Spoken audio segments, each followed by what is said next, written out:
Supreme court ने cipher case में chairman PTI की दरखास्त जमानत पर विफाक और वजारत दाखिला से जवाब तलब कर लिया। ओपन कोर्ट में केस की आइंदा तारीख मुकर्रर करने की इस्तदा मुस्तरद कर दी। जस्टिस सरदार तारिक मसूद ने रिमार्क्स दिए कि केस को खास ना बनाएं, आम ही रहने दें। कुछ दफात में 2 साल कैद जबकि कुछ में सजाए मौत और उम्र कैद है। आइंदा तारीख रजिस्ट्रार ऑफिस ही देगा। मुतालिका फरीकैन को नोटिस जारी किए बगैर जमानत नहीं दी जा सकती। समाअत के आगाज पर वकील दरखास्त गुजार सलमान सफदर ने FIR पढ़कर सुनाई। कहा, इल्जाम है कि मेरे मुवक्किल ने आजम खान को साइफर को गलत रंग देने का कहा। बिलवास्ता या बिलावास्ता रियासत को नुकसान पहुंचाने का इल्जाम भी शामिल। अदालती इस्तफसार पर बताया कि यह मामला 2022 का है। जस्टिस सरदार तारिक मसूद ने रिमार्क्स दिए कि इस पर आपने पूरा साल लगा दिया। कुछ दफात में 2 साल कैद जबकि कुछ में सजाए मौत और उम्र कैद है। क्या केस में शरीक मुल्जिमान के किरदार का तयन हुआ? वकील ने जवाब दिया कि असद उमर को छोड़ दिया गया जबकि आजम खान को मुल्जिम से गवाह बना दिया गया। अगवा के बाद आजम खान का दफा 164 का बयान भी आ गया।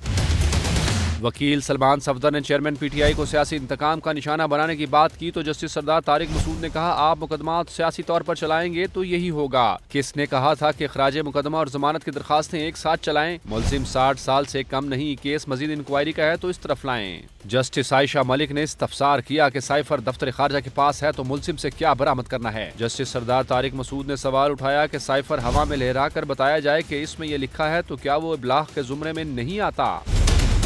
अदालत ने दौरान समाअत ओपन कोर्ट में ही केस की आइंदा तारीख भी मुकर्रर कर देने की इस्तदा मुस्तरद कर दी। जस्टिस सरदार तारिक मसूद ने कहा, आइंदा तारीख ऑफिस ही तय करेगा। रिमार्क्स दिए कि इस केस को खसूसी केस न बनाएं, सादा ही चलने दें। सहाफी भले ही कहेंगे कि पता नहीं आइंदा तारीख क्यों तय नहीं की गई, मगर नोटिस लाजमी थे, वो हो गए। नोटिस जारी किए बगैर जमानत नहीं दी जा सकती। अदालत ने वफाक और वजारत दाखिला को नोटिस जारी करते हुए समाअत गैर मुइना मुद्दत तक मुलतवी कर दी।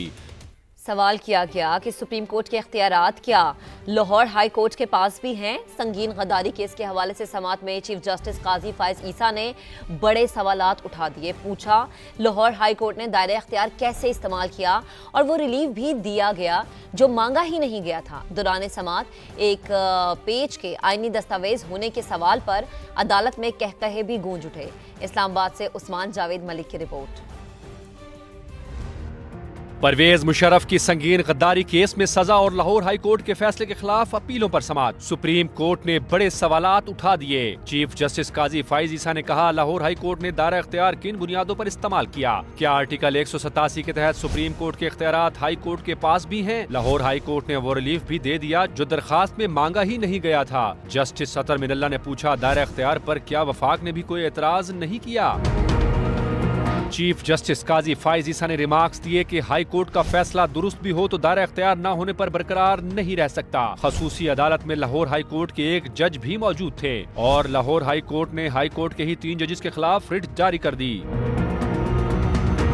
दौरान समाअत लाहौर हाई कोर्ट का फैसला चैलेंज करने वाले दरखास्त गुजार के वकील हामिद खान ने मौकफ अपनाया कि लाहौर हाई कोर्ट के फैसले में कोई वजूहात वाज़ेह नहीं की गयी। सब एक ही पेज पर थे। जिस पर जस्टिस मंसूर अली शाह ने पूछा, वैसे ये सेम पेज क्या कोई आईनी दस्तावेज है? इन रिमार्क्स पर कमर अदालत में कह के लग गए। केस की मजीद समाअत 28 नवंबर को होगी।